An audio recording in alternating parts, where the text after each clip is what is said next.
Syam Said kata, Assalamualaikum. Waalaikumsalam. Apalah suami tadi? Oh ni suami siapa ni? Kak Maimun yang yang tak nak jemput dia pulang di tempat tugas lah.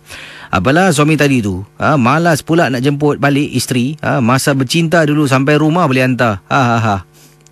Ya, daripada Syam Said, Send from my Galaxy 2. Election dari Galaxy 2. Okey, kiriman-kiriman selanjutnya yang akan saya bacakan ini dari teman kita. Hai Gisi, saya adalah seorang pramugari yang bekerja di salah sebuah syarikat penerbangan di luar Singapura.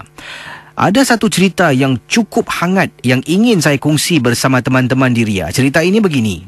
Pada satu hari, adalah seorang pramugari dihampiri oleh seorang wanita tua. Dan perkara ini berlaku dalam kapal terbang di dapur ataupun yang dikenali sebagai di galley. Wanita itu memberitahu si pramugari supaya pergi ke tempat duduk suaminya yang berada di hadapan di kawasan tempat duduk business class dan menyuruhnya supaya mengingatkan suaminya itu jangan lupa untuk memakan ubat. Pramugari yang bekerja di economy class tu pun teruslah mengikut arahan wanita tersebut. Jadi itu yang juga ketika itu wanita itu berada di economy class untuk ke hadapan dan mencari suami wanita itu. Jadi bayangkan, datangnya seorang wanita tua kepada ke arah pramugari ini dan suruh dia ingatkan suaminya makan ubat. Laki dan bila katanya di sini bila wanita tu mengingatkan suaminya untuk makan ubat, lelaki tua itu terus berasa hairan dan bertanya, bagaimana anda tahu yang saya ni kena makan ubat?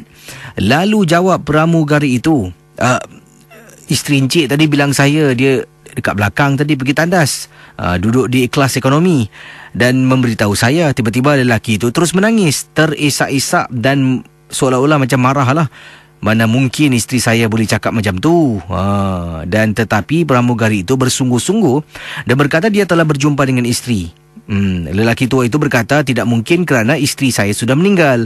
Badannya ada dalam keranda di bawah tempat kargo dalam kapal terbang yang mereka sedang naiki.